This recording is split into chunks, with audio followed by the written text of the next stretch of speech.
아줌마 몸매 죽이는데? 시장 국밥집 여주인을 함부로 주무르려던 조폭들, 그녀의 어깨에 달린 별의 무게를 깨닫고 인생이 통째로 박살나는 이야기입니다.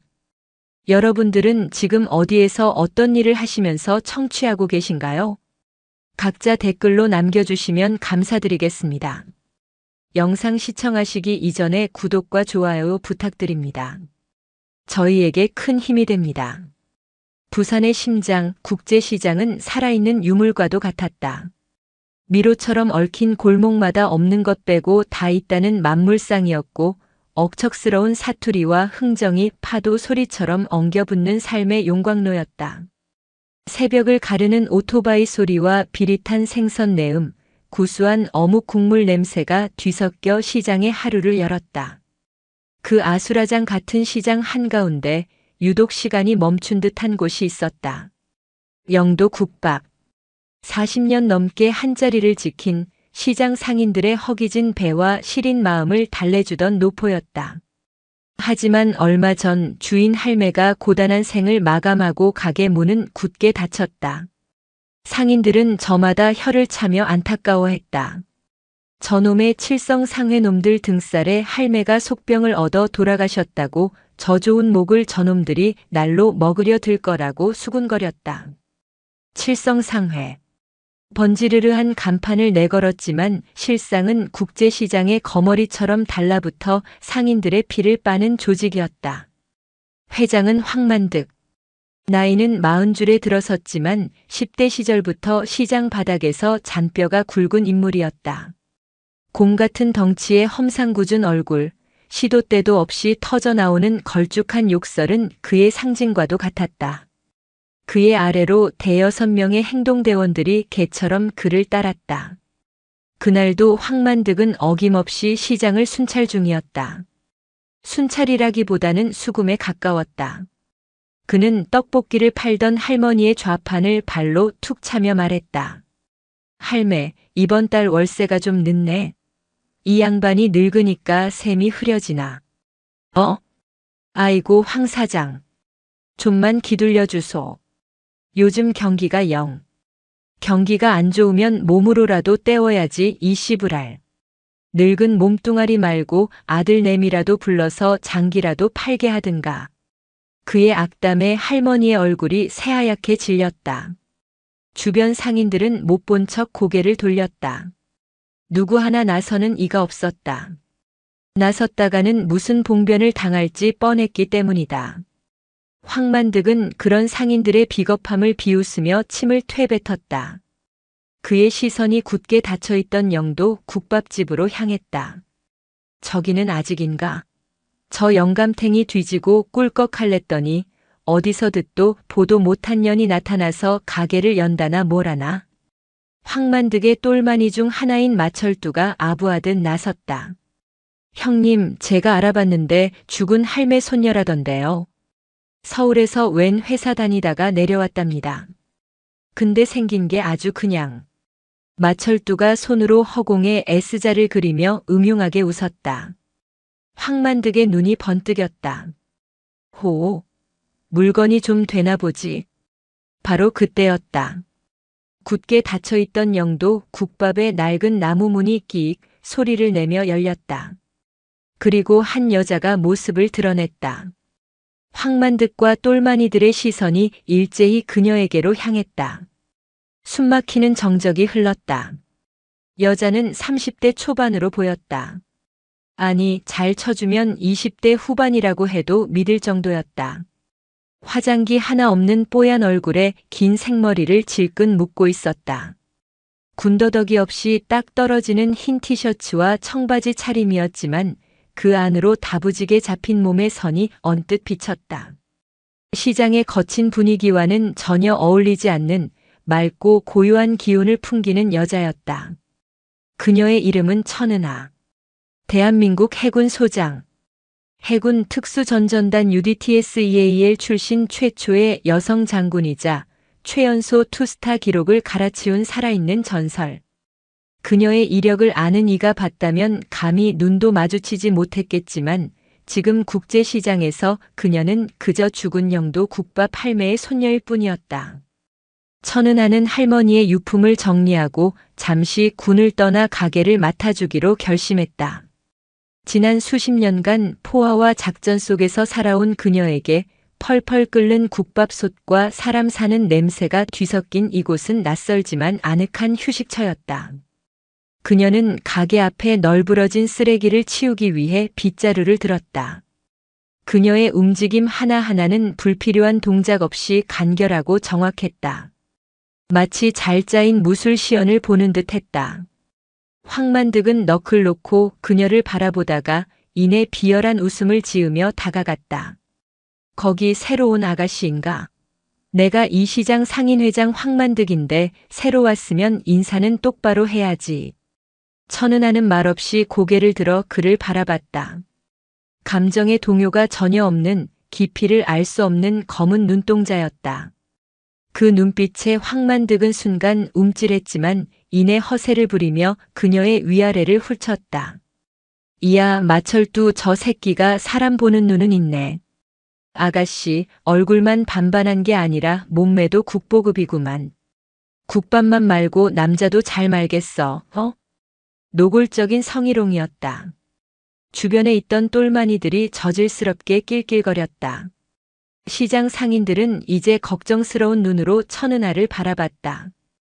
저 앳된 아가씨가 저 짐승 같은 놈들한테 무슨 험한 꼴을 당하려고 저러나 안타까움이 가득했다.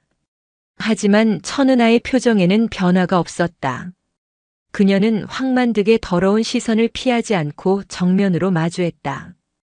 그리고는 빗자루를 고쳐 쥐고 바닥에 떨어진 담배꽁초를 다시 쓸기 시작했다. 완벽한 무시였다. 황만득의 낯빛이 시뻘겋게 달아올랐다.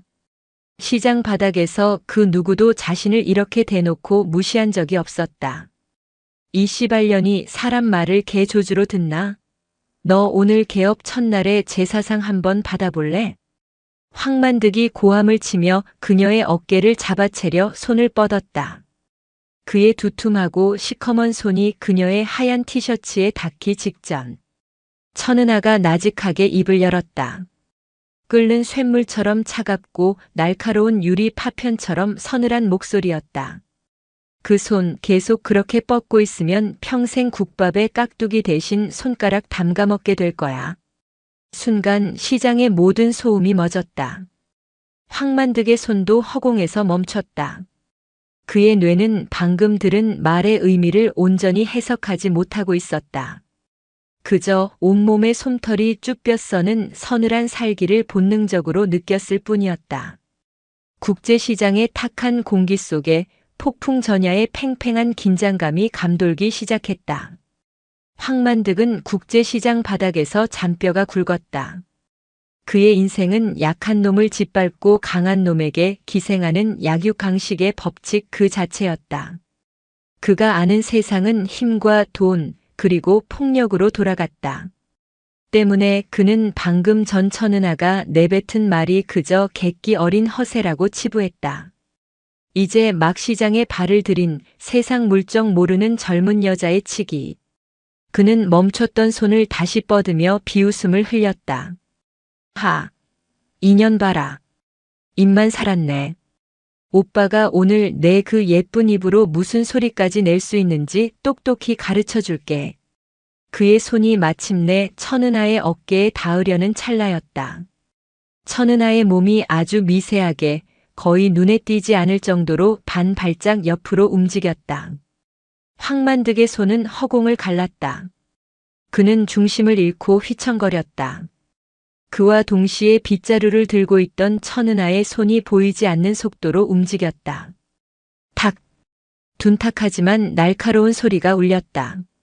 천은하가 쥐고 있던 빗자루의 단단한 나무 손잡이 끝이 앞으로 쏠리던 황만득의 오른쪽 손목 안쪽 정확히 뼈와 신경이 지나는 급소를 후려친 것이다. 끄아악! 황만득의 입에서 짐승 같은 비명이 터져나왔다. 그의 거대한 몸이 균형을 잃고 바닥에 나뒹굴었다. 그는 오른 손목을 부여잡고 대굴대굴 굴렀다. 뼈가 으스러지는 듯한 태어나서 처음 느껴보는 극심한 고통이었다. 똘마니들과 시장 상인들은 눈앞에서 벌어진 일을 믿을 수 없다는 듯 멍하니 서 있었다. 연약해 보이던 여자가 시장의 무법자 황만득을 단 일격에 쓰러뜨린 것이다. 이 미친년이. 가장 먼저 정신을 차린 것은 마철두였다. 그는 눈이 뒤집혀 주먹을 휘두르며 짐승처럼 달려들었다. 다른 똘마니들도 그제야 정신을 차리고 욕설을 내뱉으며 천은하를 향해 달려들었다. 천은하는 미동도 하지 않았다. 그녀의 시선은 달려드는 마철두의 어깨, 무릎, 그리고 무게 중심을 정확히 꿰뚫어 보고 있었다. 마치 수없이 반복 훈련한 교범의 한 동작처럼 그녀의 몸이 움직였다. 그녀는 마철두의 주먹을 피하며 몸을 낮췄다. 그리고 그의 다리 사이를 파고들어 중심을 무너뜨렸다. 거대한 덩치가 앞으로 고꾸라지는 순간 그녀의 팔꿈치가 그의 명치를 정확하게 가격했다. 컥! 마철두는 숨을 토해내며 그대로 바닥에 처박혔다. 뒤이어 달려들던 똘마니 하나의 턱을 손바닥으로 올려쳤고 다른 하나의 복부를 무릎으로 찍어버렸다. 비명과 신음이 뒤엉켰다. 불과 10여 초 만에 황만득을 포함한 4명의 장정이 모두 바닥에 쓰러져 고통스럽게 신음하고 있었다. 천은하의 옷에는 흙먼지 하나 묻지 않았다. 호흡 또한 조금도 흐트러지지 않았다. 그녀는 빗자루를 주워들어 다시 가게 앞을 쓸기 시작했다. 마치 아무 일도 없었다는 듯이. 시장은 물을 끼얹은 듯 조용해졌다. 상인들은 경악과 통쾌함이 뒤섞인 눈으로 이 비현실적인 광경을 바라보았다.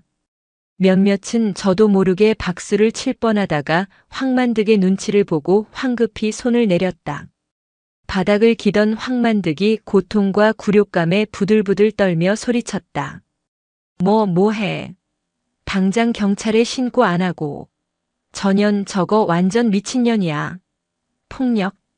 특수폭행이야. 똘마니 중 하나가 비틀거리며 일어나 주머니에서 휴대폰을 꺼내 들었다. 그때 시장 입구에서 요란한 사이렌 소리가 들려오기 시작했다.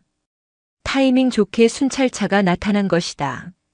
하지만 상인들의 얼굴에는 안도감 대신 불안감이 어렸다. 국제시장을 관할하는 부산 중부경찰서 소속의 일부 경찰들이 칠성상회와 유착 관계에 있다는 것은 공공연한 비밀이었기 때문이다. 순찰차에서 내린 것은 예상대로였다. 배가 불룩 나온 오태식 경위와 이제 갓 순경 계급장을 단 젊은 경찰이었다. 오 경위는 시장 바닥에 나뒹구는 황만득 패거리를 보고는 못마땅한 표정을 지으며 천은하에게 다가왔다. 아줌마 신분증 좀 봅시다. 지금 시장 한복판에서 이게 무슨 짓이야? 당신 공무집행 방해의 특수상해 현행범으로 체포될 수 있어. 그는 다짜고짜 천은하를 범죄자 취급했다. 황만득은 그 모습에 득의양양한 미소를 지었다. 오 형사. 잘 왔어. 저 미친년이 다짜고짜 사람을 팼다고. 내 손목 부러진 거 안 보여? 당장 전현 수갑 채워서 쳐넣어. 오경위는 고개를 끄덕이며 천은하를 위압적으로 쏘아봤다. 들었지? 좋게 말할 때 신분증 내고 경찰서까지 같이 가자고. 가서 싹싹 빌고 합의금 두둑하게 내놓으면 황 사장이 용서해 줄지도 모르잖아. 천은하는 어이가 없었다. 눈앞의 경찰은 법의 수호자가 아니라 조폭의 뒤를 봐주는 해결사에 가까웠다. 그녀는 빗자루질을 멈추고 오경위를 향해 돌아섰다. 제가 왜 신분증을 보여줘야 합니까? 저들은 시장 상인을 갈취하고 저에게는 성희롱과 폭력을 행사하려 했습니다. 경찰이라면 마땅히 저들을 체포해야 하는 것 아닙니까? 지금 나한테 수사 지휘라도 하는 거야? 내가 알아서 판단할 테니 시키는 대로 신분증이나 내놔. 어디서 배운 버르장머리야? 오경위의 목소리가 높아졌다. 그는 노골적으로 황만득의 편을 들었다. 이제 상황은 명백해졌다. 이들은 법의 보호를 기대할 수 없는 공권력이라는 가면을 쓴 늑대들이었다. 천은하는 더 이상 대화가 무의미하다고 판단했다. 그녀는 오경위를 지나쳐 바닥에 쓰러진 황만득에게 다가갔다. 그리고는 그의 멱살을 잡아 거칠게 일으켜 세웠다. 곰 같은 덩치가 종이 인형처럼 힘없이 끌려 올라왔다. 내 놈이 이 시장 상인회장이라고 했나? 뭐야. 인연이 아직도 정신을 못 차렸네. 오 형사 안 보고 뭐해. 황만득이 발악했지만 천은하는 아랑곳하지 않았다. 그녀는 황만득을 질질 끌고 시장 중앙 모든 상인들이 볼 수 있는 곳으로 향했다. 여기 계신 분들 모두 잘 들으십시오. 그녀의 목소리는 작았지만 이상하게 시장 전체에 선명하게 울려 퍼졌다. 저는 오늘부터 이영도 국밥을 운영할 천은하라고 합니다. 그리고 이자 황만득이라는 자가 여러분을 괴롭히고 부당하게 돈을 빼앗는 것을 더 이상 보고만 있지 않겠습니다. 그녀의 선언에 시장이 술렁였다.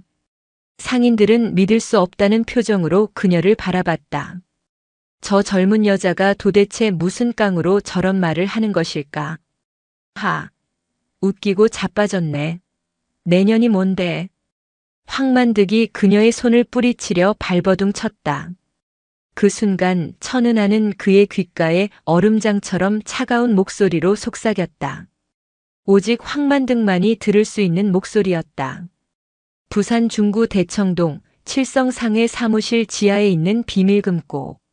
그 안에 내 놈이 지난 5년간 상인들에게 뜯어낸 돈으로 사들인 차명 부동산 계약서랑 대포폰이 전부 들어있지.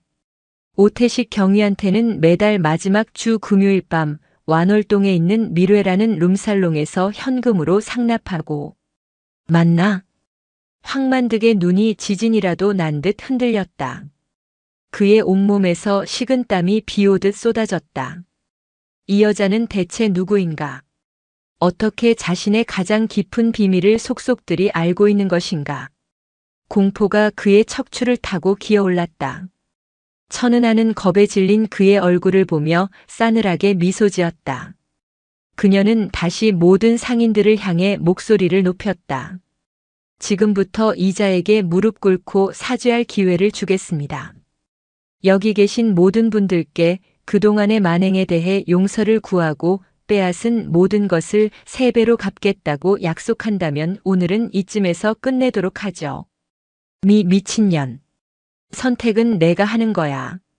여기서 무릎 꿇고 인간이 될 기회를 잡을 것인가 아니면 내가 지금 바로 해군 헌병대에 연락해서 내 놈의 남은 인생을 군 교도소 가장 깊은 독방에서 썩게 만들 것인가. 해군 헌병대. 그 단어가 황만득의 귓가에 천둥처럼 내리꽂혔다. 그는 그제야 깨달았다. 눈앞에 이 여자는 자신이 감히 상상조차 할 수 없는 다른 세상의 존재라는 것을. 황만득의 머릿속은 새하얗게 비어 있었다. 해군 헌병대, 군 교도소. 평생 시장 바닥에서 뒹굴며 살아온 그에게는 너무나도 낯설고 두려운 단어들이었다. 그는 본능적으로 느꼈다. 이 여자는 허세를 부리는 것이 아니다. 그녀의 눈빛, 말투, 그리고 자신을 제압하던 압도적인 실력까지 모든 것이 그녀의 말이 진실임을 증명하고 있었다. 하지만 수십 년간 지켜온 시장의 왕이라는 자존심이 그의 무릎을 붙잡았다. 이 많은 상인들이 보는 앞에서 무릎을 꿇는다는 것은 곧 자신의 세상이 무너지는 것을 의미했다. 시시발 내가 누군 줄 알고. 그가 마지막 남은 객기를 쥐어짜 내뱉는 순간 천은하의 눈빛이 싸늘하게 빛났다. 아직 상황 파악이 안 되나 보군. 그녀는 황만득의 멱살을 놓는 대신 그의 부러진 손목을 거칠게 움켜쥐었다. 끄아악. 황만득의 입에서 또다시 끔찍한 비명이 터져나왔다. 뼈와 신경을 직접 긁어내는 듯한 고통에 그의 눈앞이 아찔해졌다. 오 형사. 저 미친년 좀 어떻게 해봐. 황만득이 눈물 콧물을 쏟으며 오태식 경위에게 애원했다. 오 경위는 당황한 기색이 역력했지만 여기서 물러설 수는 없었다. 그 역시 황만득과 한 배를 탄 몸이었다. 그는 허리춤에 찬 권총에 손을 가져가며 천은하에게 소리쳤다. 당장 그 손 안 놔? 공무집행 방해 현행범으로 쏴버리기 전에. 그의 협박에도 천은하는 눈 하나 깜짝하지 않았다. 오히려 그녀는 오경위를 향해 경멸 어린 시선을 보냈다. 총을 뽑아. 그리고 쏴. 하지만 명심해. 내가 방아쇠를 당기는 순간 내 목숨은 물론이고 내 처자식의 미래까지 여기서 끝장나게 될 테니까. 내가 황만득에게 받아 처먹은 검은 돈, 내 아들 유학 자금으로 보내고 있는 거 다 알고 있으니. 오태식 경위의 얼굴이 사색이 되었다. 그의 손은 권총 손잡이 위에서 미친 듯이 떨렸다. 이 여자는 대체 정체가 무엇인가? 단순한 조폭이나 해결사가 아니었다. 그녀가 알고 있는 정보의 깊이는 국가기관 수준이었다. 그의 등줄기에서 식은땀이 폭포수처럼 흘러내렸다. 그때 오경위 옆에 서 있던 젊은 순경이 겁도 없이 앞으로 나섰다. 아직 정의감이 살아있는 혈기왕성한 청년이었다. 아무리 그래도 민간인을 상대로 총을 위협하는 건. 닥쳐 이 새끼야. 오경위가 순경의 뺨을 거세게 후려쳤다. 그는 이 상황을 어떻게든 빨리 벗어나고 싶었다. 천은하는 그 추악한 광경을 지켜보다가 조용히 자신의 주머니에서 낡고 작은 수첩 하나를 꺼내 들었다. 그리고는 수첩을 펼쳐 오태식 경위의 눈앞에 보여주었다. 수첩에는 그의 이름과 계급, 그리고 그가 황만득과 주고받은 검은 거래의 날짜와 액수 장소가 빼곡하게 적혀 있었다. 마지막 장에는 그의 아들이 다니는 해외 대학의 이름과 계좌번호까지 적혀 있었다. 오태식 경위의 다리가 풀렸다. 그는 그대로 바닥에 주저앉아 버렸다. 그의 머릿속은 이제 저항이나 사고조차 정지된 듯 넉나간 표정으로 천은하를 올려다볼 뿐이었다. 시장의 모든 이들이 숨을 죽였다. 이 기묘하고 압도적인 상황을 그저 지켜볼 뿐이었다. 천은하는 수첩을 다시 주머니에 넣고 마지막으로 황만득에게 말했다. 마지막 기회다. 10초 주지. 무릎 꿇고 여기 계신 모든 분들께 사죄해라. 19, 8. 그녀의 카운트다운은 기계처럼 정확하고 무감정했다. 황만득의 눈에는 이제 공포를 넘어선 애원이 담겨 있었다. 그의 뇌리에는 군 교도소의 차가운 시멘트 바닥과 자신의 제국이 무너지는 모습이 파노라마처럼 스쳐 지나갔다. 4.3. 결국 황만득의 자존심이 공포 앞에 무너져 내렸다. 그의 거대한 몸이 시장 바닥에 무너져 내렸다. 그는 무릎을 꿇었다. 그리고는 천은하가 아닌 자신에게 평생 고통받아온 시장 상인들을 향해 머리를 조아렸다. 자, 잘못했습니다. 제가 죽을 죄를 지었습니다. 용서해 주십시오. 그의 목소리는 비명에 가까웠다. 시장은 충격적인 정적에 휩싸였다. 평생을 자신들의 위에 군림하던 절대 권력자가 하루아침에 나타난 젊은 여자 앞에서 무너져 내리는 광경을 그들은 믿을 수 없었다. 천은하는 무릎 꿇은 황만득과 넋이 나간 오태식 경위를 내려다보며 자신의 휴대폰을 꺼내 어딘가로 전화를 걸었다. 그녀의 목소리는 이전보다 훨씬 더 낮고 위엄이 서려 있었다. 나다. 위치는 부산국제시장. 지금 즉시 해군 헌병대 특수수사대와 중부경찰서 감찰팀을 보내. 현장에 칠성상회 조직원들과 관내 경찰의 유착 정황이 포착됐다. 잠시 침묵이 흐른 뒤 그녀가 덧붙였다. 아, 그리고 중부서 서장한테도 전해. 대한민국 해군 제5성 분전단장 소장 천은하의 명령이라고. 현장 보존에 협조하고 감찰에 적극 협조하라고. 해군 제5성 분전단. 부산에 주둔하며 남해의 해상작전을 총괄하는 핵심 부대였다. 그리고 그 부대의 지휘관 소장 천은하. 별 2개. 그녀의 입에서 나온 계급과 이름이 시장 전체에 메아리 쳤다. 바닥에 주저앉아 있던 오태식 경위의 얼굴은 이제 하얗다 못해 파랗게 질려버렸다. 황만득과 그의 똘마니들은 고통도 잊은 채 얼어붙었다. 시장 상인들은 경악을 금치 못했다. 국밥집을 물려받으러 온 앳된 손녀가 대한민국 최정예 부대를 지휘하는 현역 투스타 장군이었다니. 그들은 자신들이 누구를 건드렸는지, 그리고 자신들의 앞에 서 있는 존재가 누구인지 이제야 깨달은 것이다. 비릿한 생선 냄새와 먼지가 가득했던 국제시장 한복판에 차갑고 서슬퍼런 강철의 별이 떠오르는 순간이었다. 사이렌 소리는 더 이상 불협화음이 아니었다.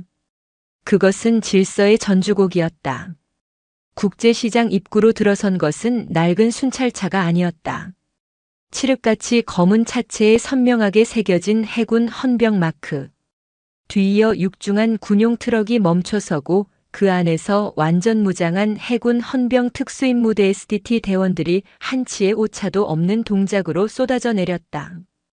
그들의 군화는 아스팔트를 찍어 누르는 소리조차 절도 있었고 방탄 헬멧 아래 드러난 눈빛은 인간의 감정이 거세된 듯 차가웠다. 그들은 구경꾼이나 상인들에게는 눈길 한 번 주지 않고 오직 천은하를 중심으로 완벽한 경계 태세를 구축했다.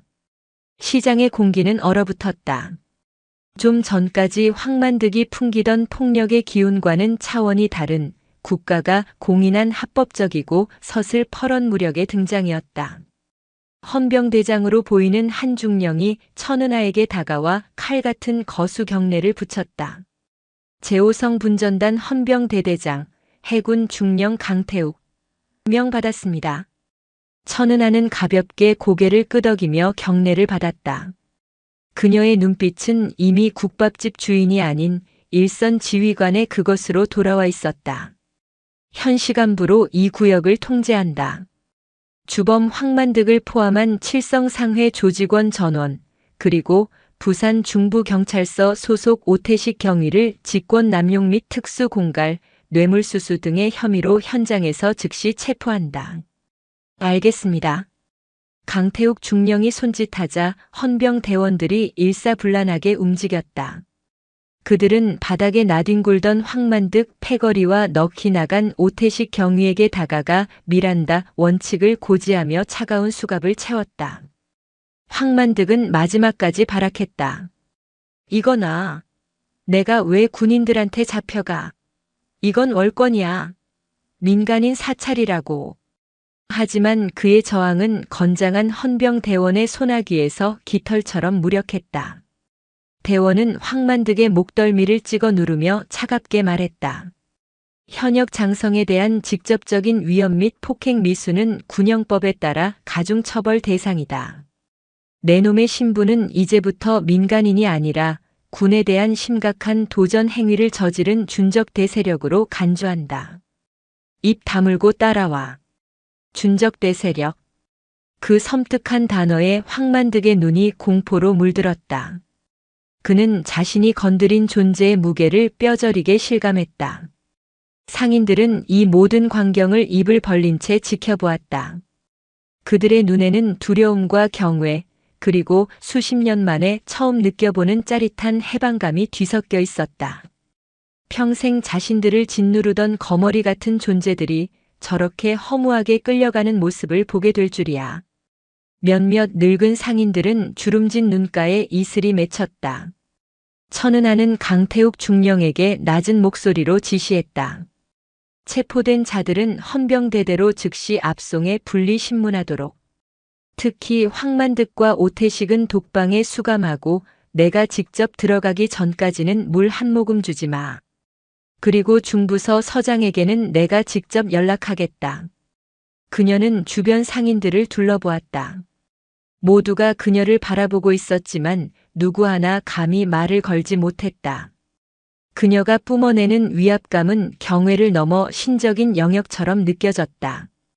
천은하는 그들의 시선을 피하지 않고 부드럽지만 단호한 목소리로 말했다. 걱정 마십시오. 오늘 일은 시작일 뿐입니다. 여러분이 그동안 흘린 피와 땀을 더 이상 저런 버러지 같은 놈들에게 빼앗기지 않도록 제가 책임지겠습니다. 그녀의 말이 끝나자 한 노파가 조심스럽게 그녀에게 다가왔다. 떡볶이 좌판을 운영하던 아까 황만득에게 모욕을 당했던 바로 그 할머니였다. 할머니는 천은하의 손을 부여잡고 떨리는 목소리로 말했다. 아가씨 아니 장군님.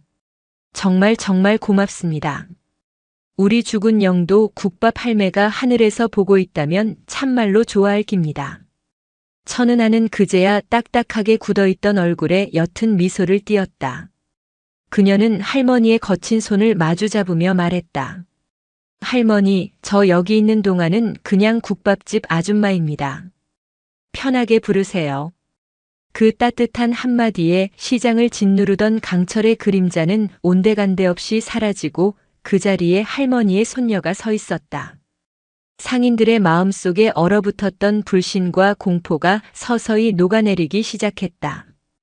그 시각 부산 해군작전 사령부 내 헌병대대 신문실. 황만득은 차가운 쇠 의자에 묶인 채 부들부들 떨고 있었다. 사방이 막힌 회색 벽, 서늘한 공기, 그리고 책상 너머에서 자신을 기계처럼 바라보는 헌병 수사관의 눈빛은 그가 평생 겪어보지 못한 종류의 공포였다. 경찰서 조사실과는 차원이 달랐다. 이곳은 법 이전의 명령이 존재하는 공간이었다. 이름 황만득. 나이 42. 칠성상회 대표. 맞나? 맞다.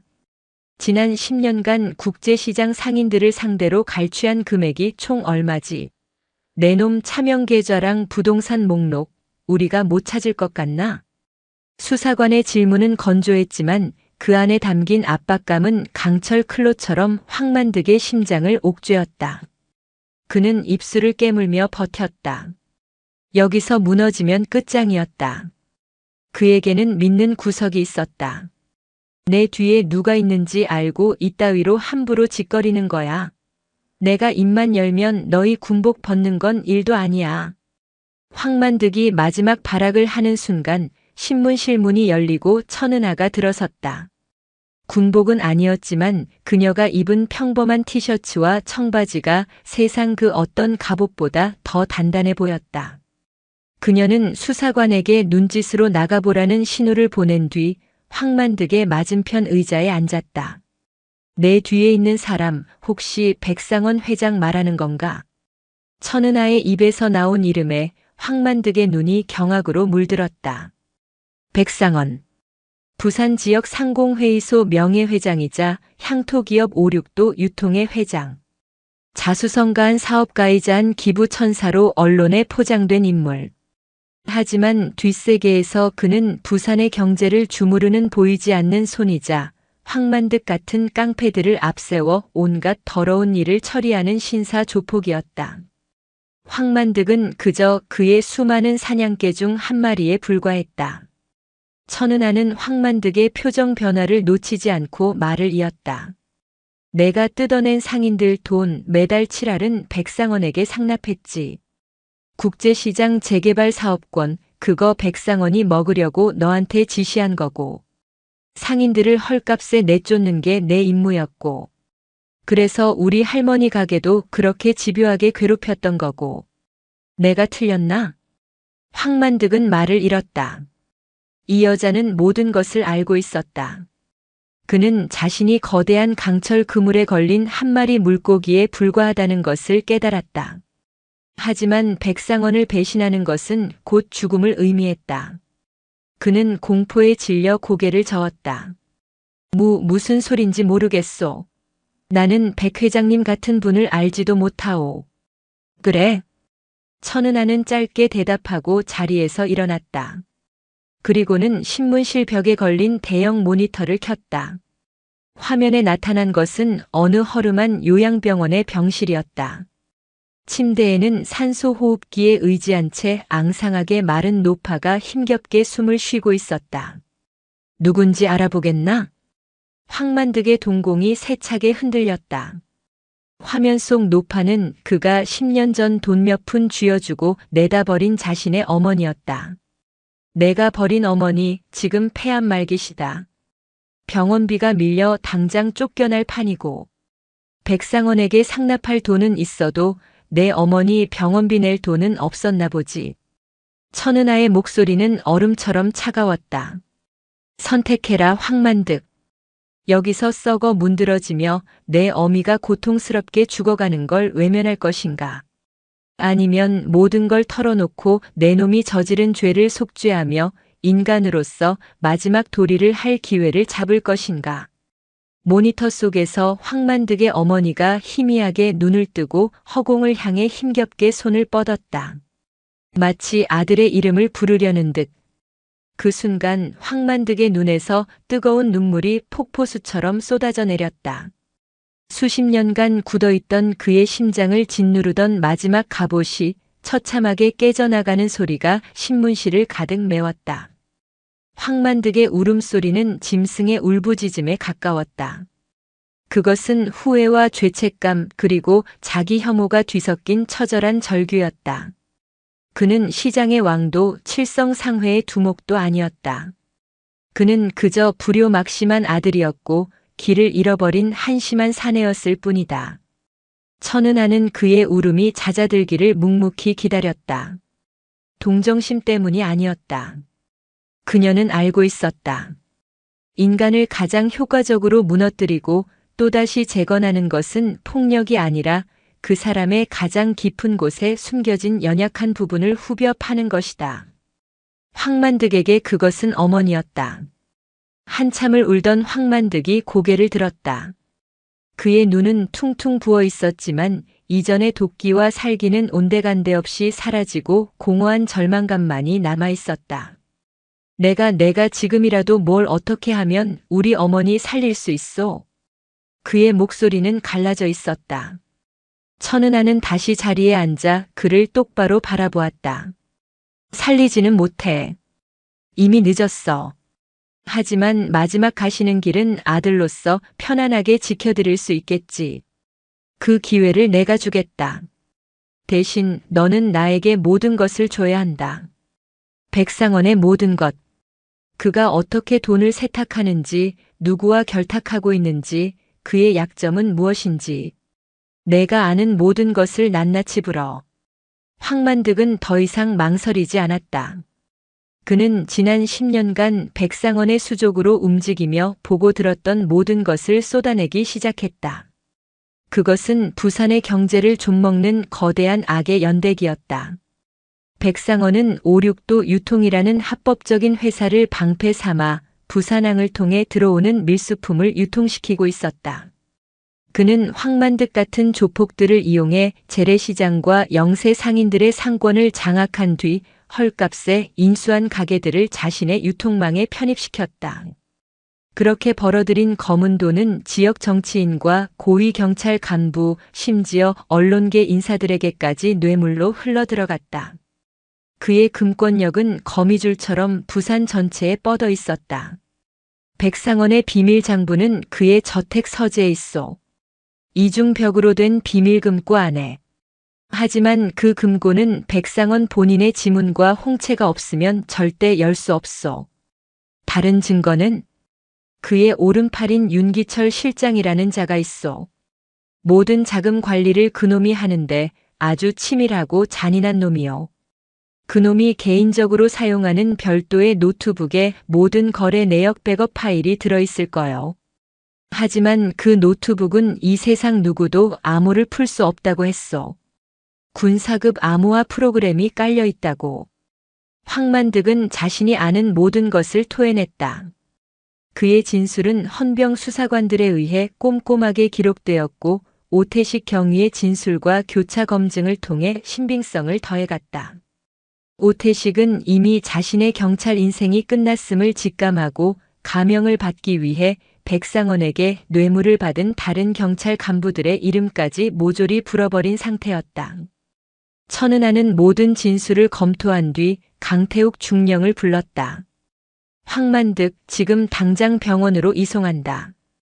헌병 2명을 붙여 24시간 감시하고 그의 어머니가 임종할 때까지 곁을 지키게 해줘라. 단 외부와의 연락은 일절 차단한다. 강태욱 중령이 의아한 표정을 지었다. 전 단장님, 저자는 중요 피의자입니다. 섣불리 외부로. 이것 또한 신문의 연장선이다. 그리고 어미의 마지막을 지키게 해주는 것. 그게 내가 저자에게 베푸는 마지막 자비이자 앞으로 그가 평생 짊어져야 할 죗값의 시작이 될 거다. 이것은 명령이다, 강중령. 알겠습니다. 강태욱 중령은 더 이상 토를 달지 않았다. 천은하의 방식은 때로는 군법의 경계를 아슬아슬하게 넘나들었지만 그 결과는 언제나 가장 효과적이고 정의로웠다. 며칠 후 허름한 요양병원 1인실. 황만득은 10년 만에 처음으로 어머니의 손을 잡았다. 뼈마디가 다 드러난 거칠고 주름진 손이었다. 그는 하염없이 눈물을 흘리며 어머니의 얼굴을 쓸어내렸다. 그의 어머니는 아들을 알아보지 못했지만 누군가 자신의 손을 잡아주는 온기에 희미하게 미소를 지었다. 황만득은 그곳에서 3일 밤낮을 꼬박 세웠다. 그는 잠들지 않고 어머니의 기저귀를 갈고 물수건으로 몸을 닦아주었다. 그의 등 뒤에는 그림자처럼 2명의 헌병이 서 있었지만 그는 신경 쓰지 않았다. 그의 세상에는 오직 어머니와 자신 단둘만이 존재했다. 나흘째 되던 새벽 어머니는 그의 손을 잡은 채 조용히 눈을 감았다. 황만득은 오열하지 않았다. 그는 그저 어머니의 차가워진 손등에 자신의 뺨을 대고 아주 오랫동안 가만히 있었다. 장례는 조촐하게 치러졌다. 상주는 황만득이었고 문상객은 천은하와 강태욱 중령 단 2명뿐이었다. 천은하는 국화꽃 한 송이를 영정 앞에 바치고 아무 말 없이 황만득의 어깨를 두드려 주었다. 장례를 마친 뒤 헌병대로 복귀하는 차 안에서 황만득이 처음으로 입을 열었다. 고맙소 장군님. 그리고 죄송합니다. 사죄는 나에게 할 게 아니다. 내가 평생 고통을 줬던 시장 사람들에게 그리고 하늘에 계신 내 어머니께 평생을 바쳐 해야 할 일이다. 알고 있소. 그래서 말이오, 이제부터는 내가 장군님의 개가 되겠소. 백상헌, 그 개새끼의 목을 물어뜯을 수만 있다면 내 남은 인생 전부를 바치겠소. 황만득의 눈에는 더 이상 조폭의 탐욕이나 불효자의 죄책감이 아닌 모든 것을 잃은 자의 서늘한 복수심이 불타오르고 있었다. 천은하는 그의 눈을 보며 나직이 말했다. 걔는 필요 없다. 나는 죄를 씻고 새로운 삶을 살고자 하는 인간의 도움이 필요할 뿐이다. 그날 이후 황만득은 달라졌다. 그는 헌병대 특수수사팀의 비밀정보원이 되었다. 그는 백상원의 조직원들과 은밀하게 접촉하며 내부 정보를 빼내고 그들의 계획을 교란시켰다. 한때 공포의 대상이었던 그의 목소리는 이제 백상원의 제국을 내부에서부터 무너뜨리는 가장 날카로운 비수가 되었다. 한편 천은하는 국제시장으로 돌아왔다. 그녀는 여전히 아침마다 국밥을 팔았다. 하지만 시장의 풍경은 완전히 바뀌어 있었다. 더 이상 칠성상회의 행패는 없었고 상인들은 활기를 되찾았다. 그들은 천은하를 장군 아지매라고 부르며 따랐다. 그녀의 국밥집은 시장의 사랑방이 되었다. 상인들은 자발적으로 돈을 모아 영도 국밥 할머니의 추모비를 가게 앞에 세웠다. 천은하는 매일 아침 그 앞에 따뜻한 국밥 한 그릇을 올리는 것으로 하루를 시작했다. 하지만 그녀의 진짜 전쟁은 이제부터 시작이었다. 그녀는 밤마다 국밥집 작은 방에서 강태욱 중령과 화상으로 연결해 백상원을 무너뜨릴 작전을 짜고 있었다. 황만득이 빼내온 내부 정보와 헌병대의 첨단 정보 분석 기술이 결합되면서 거대한 강철 그물의 코가 하나씩 촘촘하게 짜여가고 있었다. 목표는 단 하나, 부산의 왕으로 군림하는 백상원의 완전한 몰락이었다. 백상원은 심기가 불편했다. 그의 제국에 미세한 균열이 생기기 시작했기 때문이다. 국제시장에서 개처럼 부리던 황만득이 하루아침에 증발해버렸고 그와 함께 시장의 상납금도 끊겼다. 더 기분 나쁜 것은 경찰 내부에 심어두었던 정보원들마저 최근 시장 근처에서 벌어진 일에 대해 입을 다물고 있다는 점이었다. 무언가 좋지 않은 기운이 안개처럼 피어오르고 있었다. 부산의 야경이 한눈에 내려다 보이는 마린시티 최고급 펜트하우스.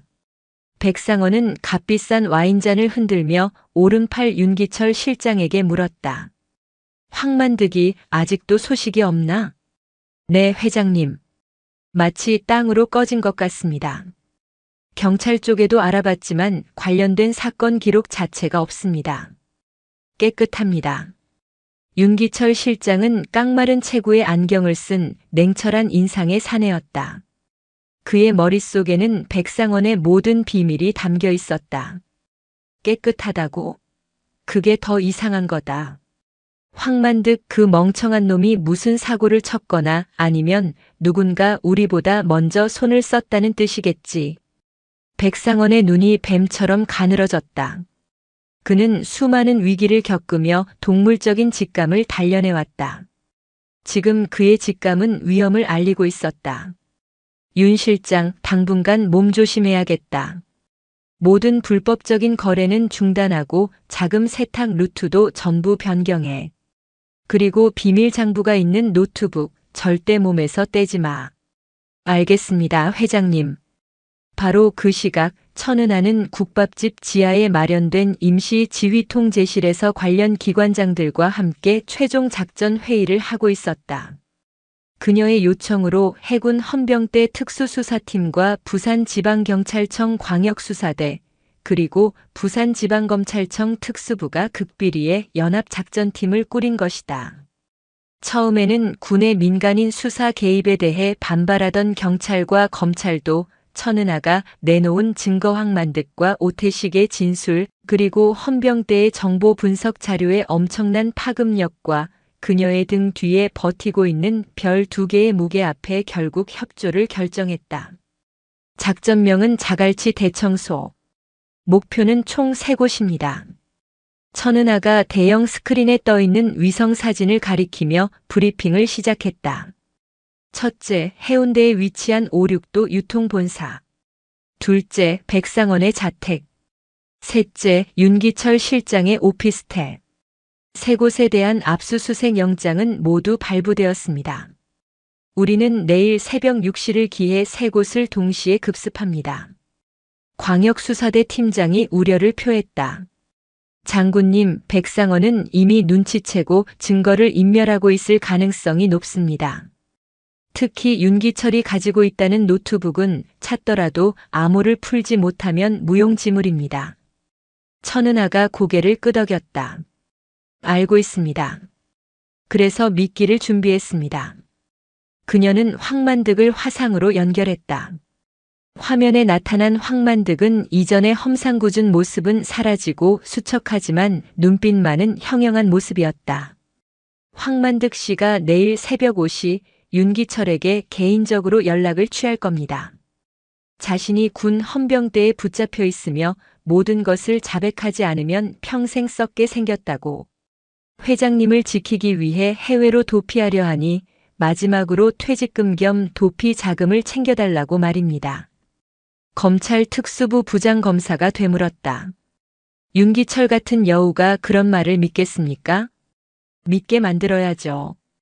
천은하가 싸늘하게 미소 지었다. 황만득 씨가 윤기철에게 자금 전달 장소로 제안할 곳은 바로 영도 국밥 앞입니다. 자신이 몰락하게 된 바로 그 장소에서 마지막으로 판을 뒤엎어 보겠다는 심리를 이용하는 겁니다. 그는 윤기철에게 국밥집 여편네 그년도 같이 처리하고 뜰 테니 걱정 말라고 말할 겁니다. 모두의 시선이 천은하에게 집중되었다. 그녀의 계획은 대담함을 넘어 무모해 보였다. 윤기철은 의심하겠지만 동시에 호기심을 느낄 겁니다. 그리고 황만득의 뒤에 누가 있는지 자신들의 제국을 뒤흔드는 존재의 정체를 확인하고 싶어 하겠죠. 그는 분명히 혼자 나타나지 않을 겁니다. 하지만 중요한 건 그가 비밀 장부가 든 노트북을 반드시 가지고 현장에 나타날 거라는 점입니다. 가장 안전한 곳은 자기 몸 옆이니까요. 현장에서 그를 덮치시겠다는 겁니까? 위험합니다. 덮치지 않습니다. 그저 그가 노트북을 스스로 열게 만들 뿐입니다. 천은하의 계획은 치밀하고 대담했다. 작전 당일 국제시장은 평소와 다름없는 새벽을 맞았다. 하지만 시장 곳곳에는 상인으로 위장한 광역수사대 형사들과 헌병대원들이 거미줄처럼 잠복해 있었다. 새벽 5시. 약속대로 황만득은 윤기철에게 전화를 걸어 처절한 연기를 펼쳤다. 윤기철은 예상대로 반신반의하면서도 결국 영도 국밥 앞에서 만나자는 제안을 수락했다. 약속 시간인 새벽 6시가 가까워지자 검은색 세단 한 대가 영도 국밥집 앞에 멈춰 섰다. 차에서 내린 것은 윤기철과 건장한 사내 2명이었다. 윤기철의 손에는 서류 가방이 들려 있었다. 그 안에 노트북이 들어있을 것이 분명했다. 그때 국밥집 문이 열리고 천은하가 앞치마를 두른 채 밖으로 나왔다. 마치 이제 막 가게 문을 연 것처럼. 윤기철은 그녀를 보고 미간을 찌푸렸다. 황만득을 박살냈다는 여자가 고작 저런 평범한 아줌마란 말인가. 당신이 이 가게 주인이요? 그런데요. 황만득이는 어디 있소? 만득이? 아, 그 양반. 어제 와서 국밥 한 그릇 뚝딱 하고 갔는데. 빚다 갚고 속죄하면서 살겠다고. 천은하의 능청스러운 대답에 윤기철의 얼굴이 굳어졌다. 함정임을 직감한 것이다. 이 미친년이. 그가 뒤에 있던 부하들에게 눈짓을 보내는 순간 천은하가 나직하게 말했다. 지금 당신이 들고 있는 노트북, 암호가 꽤 복잡하다면서. 그거 푸는데 5분 정도 걸리나? 뭐? 5분 안에 암호를 풀고 그 안에 있는 백상원 회장의 비자금 내역을 우리에게 넘기면 당신은 이 사건의 공범이 아니라 내부 고발자로 만들어주지. 하지만 5분이 지나면 천은하가 고갯짓으로 주변을 가리켰다.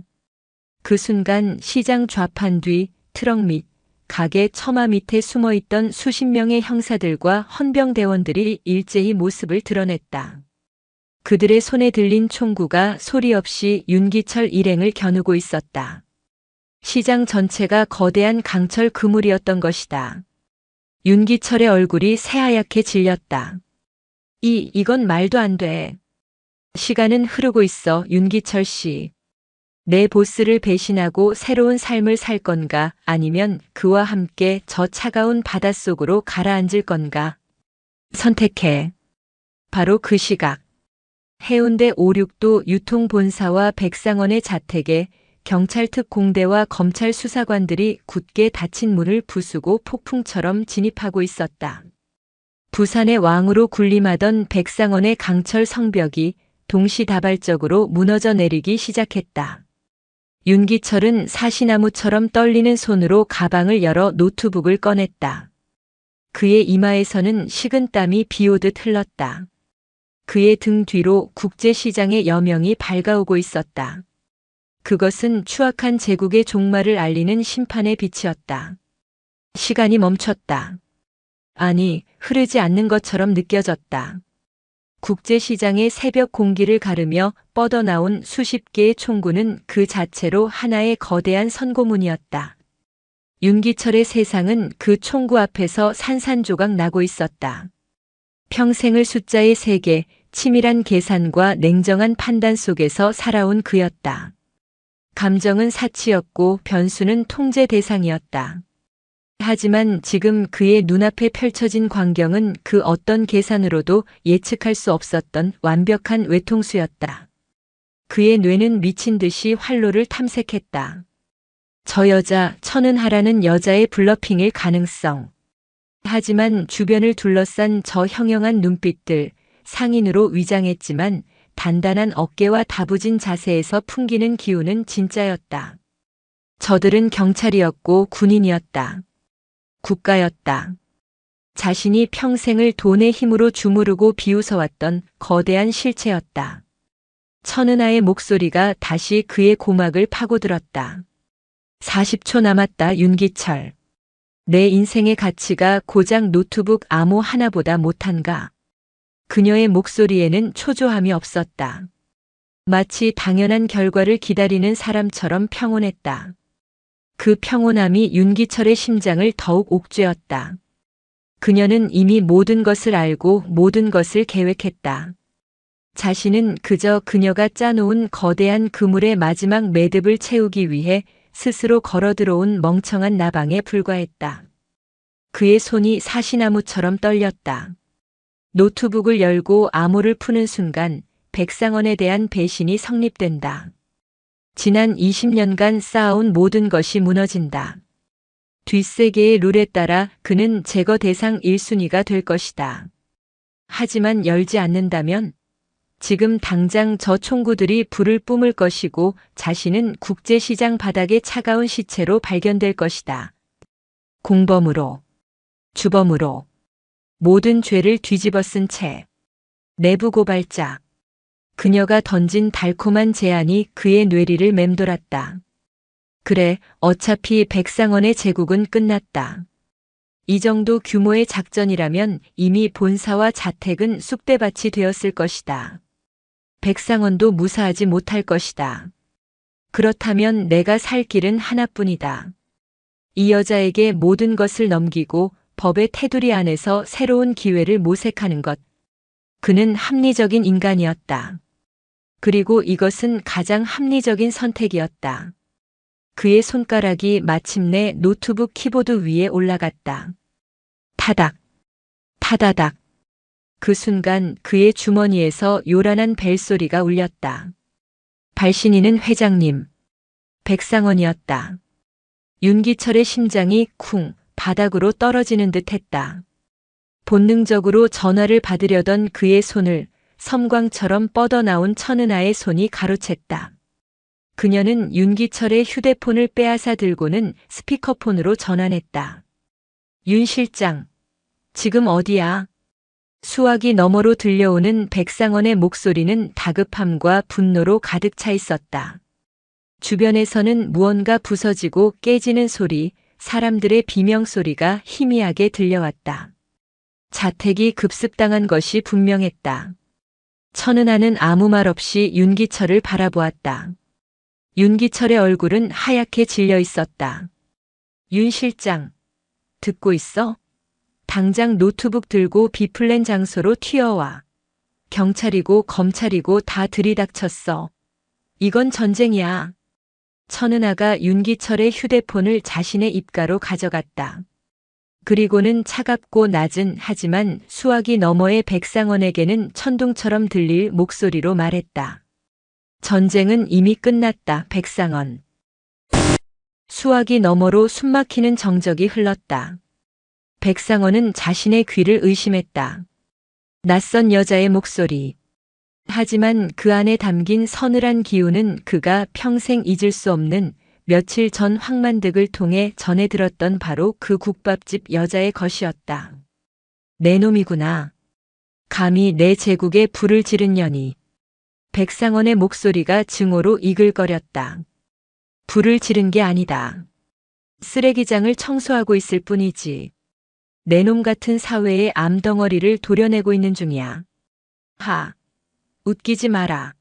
내년이 별을 달았든 뭘 했든 여긴 부산이다. 내가 평생을 바쳐 일군 내 왕국이라고. 고작 너 같은 년 하나 때문에 무너질 것 같아? 무너지는 게 아니라 제자리로 돌아가는 거다. 내가 빼앗고 짓밟았던 모든 것들이 원래 주인에게로. 그리고 너는 내가 있어야 할 가장 어둡고 차가운 곳으로 돌아가게 될 거다. 개소리. 내가 누군지 알아? 내가 마음만 먹으면 청와대 비서실장과도 독대하는 사람이야. 내년 군복 벗기는 건 일도 아니라고. 당장 내 부하들 풀어주고 윤 실장 보내. 그럼 목숨만은 살려주지. 마지막까지 오만하고 위협적인 그의 태도에 천은하는 피식 웃음을 터뜨렸다. 경멸과 조소가 담긴 웃음이었다. 아직도 내가 왕인 줄 아는 모양이군. 좋다. 그럼 내 왕국의 마지막을 똑똑히 지켜봐라.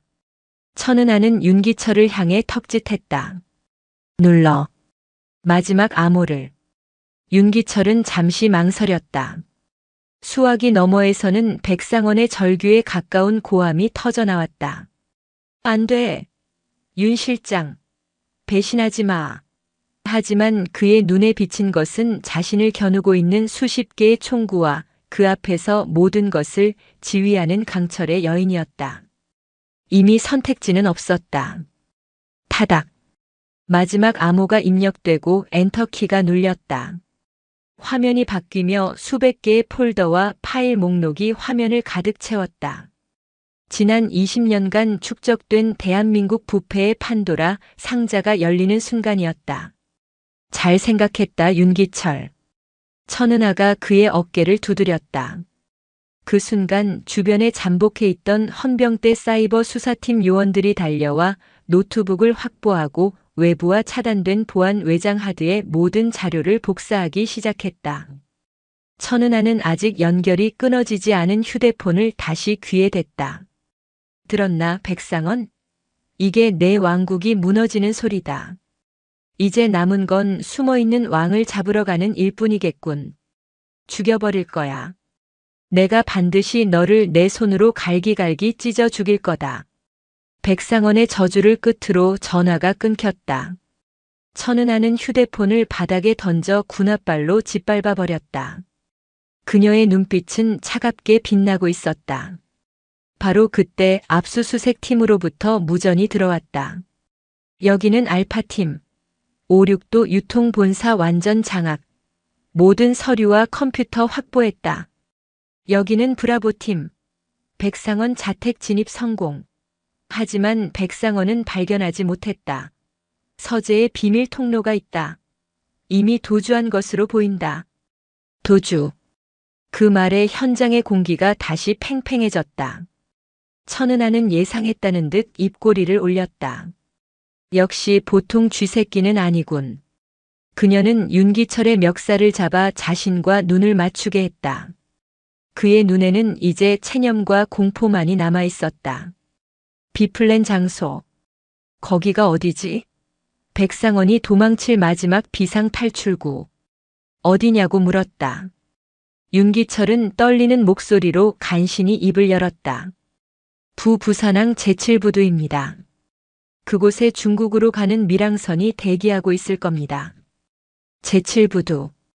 부산항에서도 가장 낡고 복잡하며 공권력의 감시가 미치기 힘든 무법지대.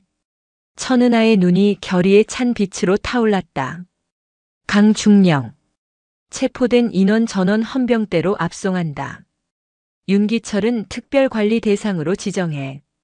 광수대와 검찰은 확보된 증거를 토대로 관련자 전원 긴급 체포에 들어가라. 한 놈도 놓쳐선 안 된다. 전단장님은 어찌하시겠습니까?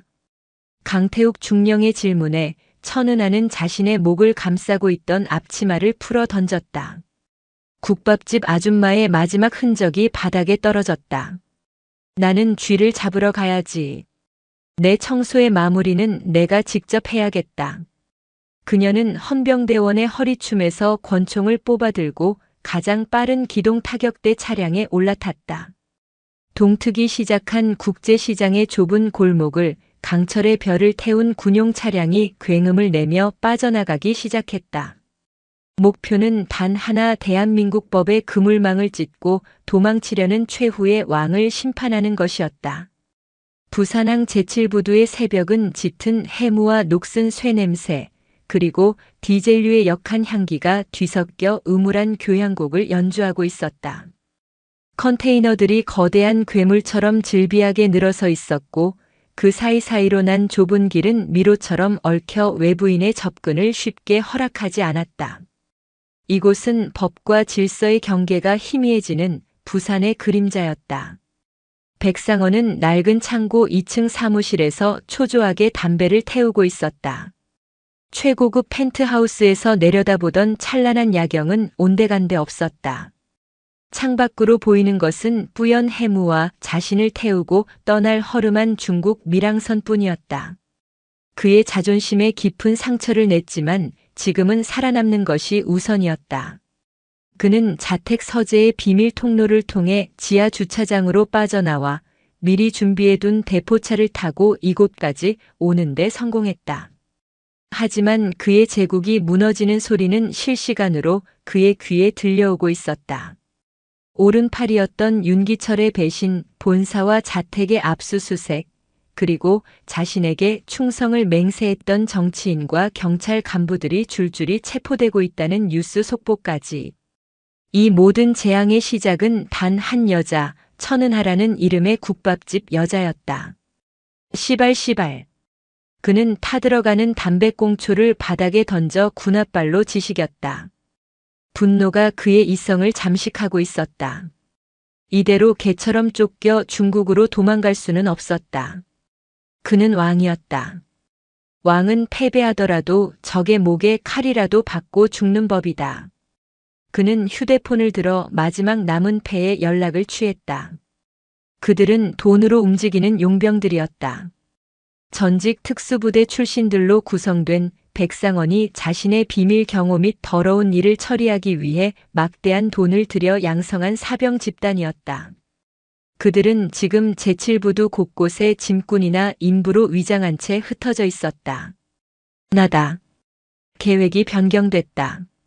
밀항은 잠시 보류한다. 수화기 너머에서 용병팀의 리더 코드네임 독사의 목소리가 들려왔다.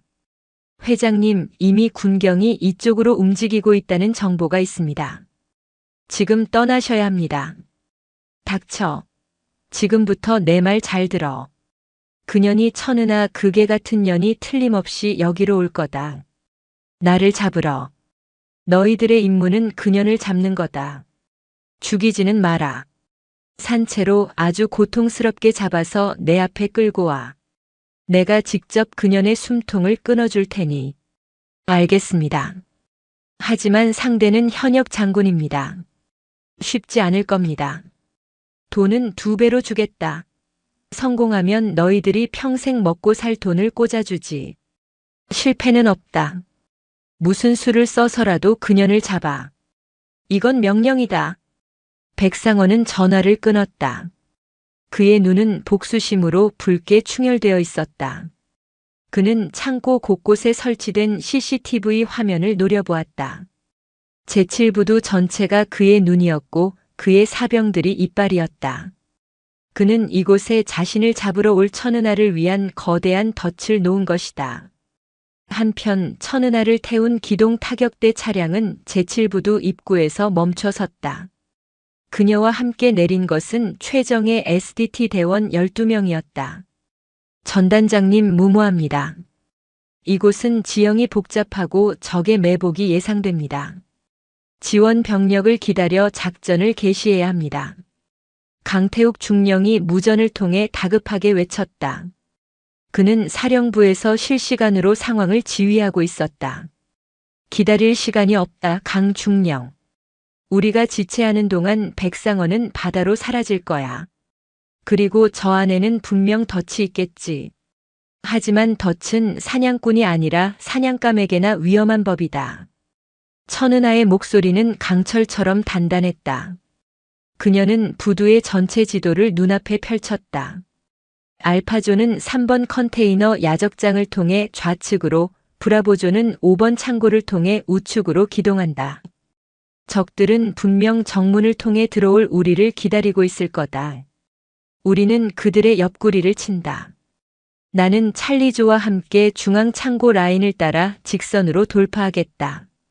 전단장님께서 직접 선두에 서시는 것은 위험합니다.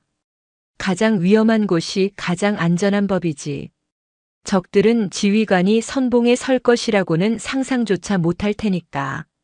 내 위치는 내가 직접 엄호한다.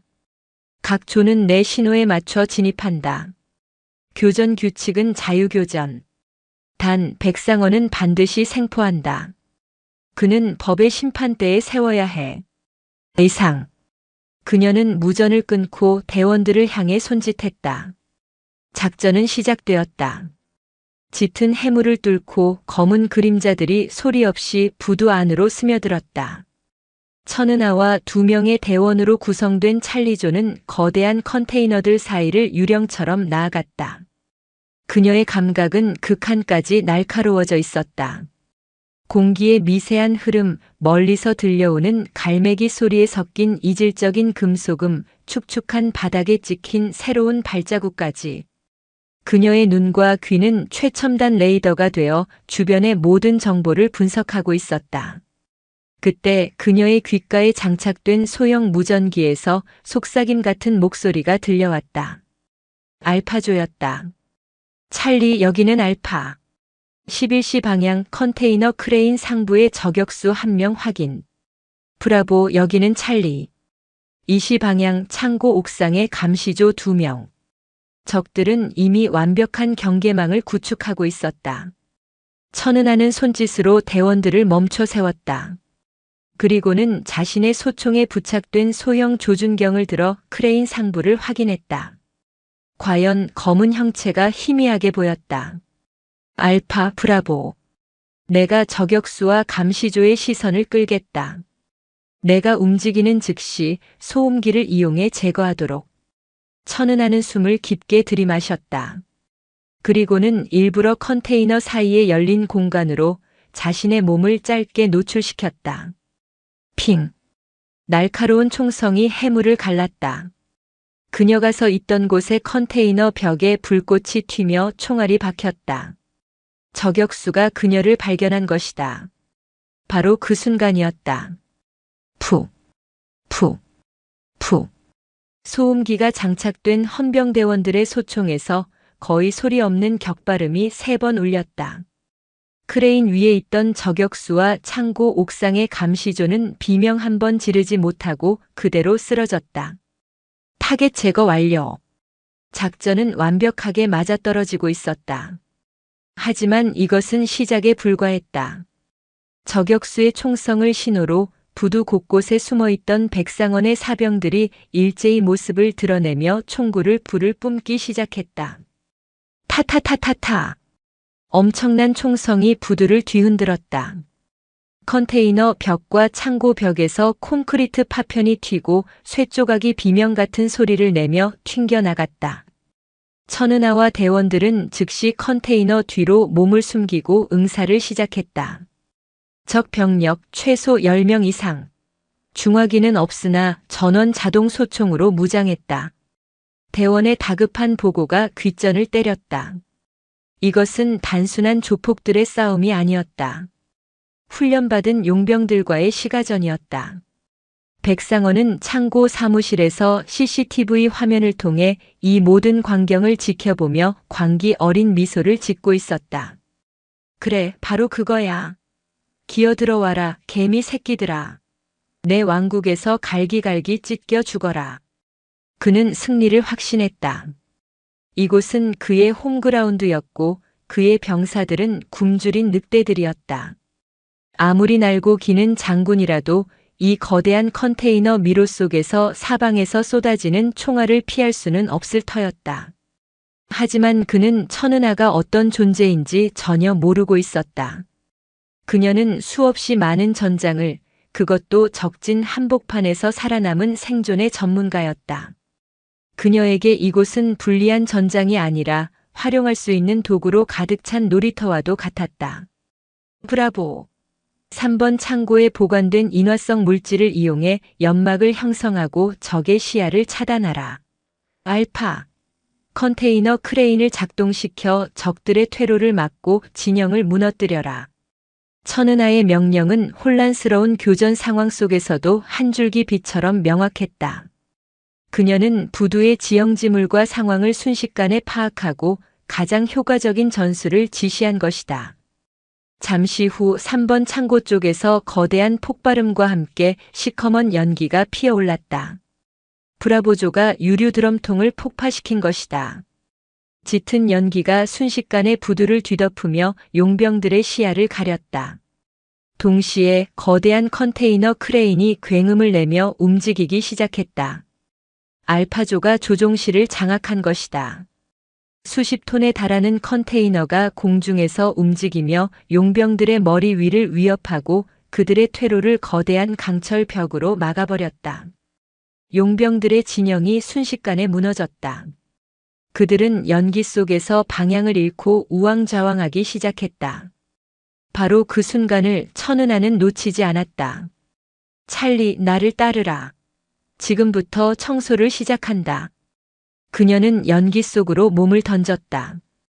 그녀의 손에 들린 권총과 대원들의 소총이 불을 뿜기 시작했다.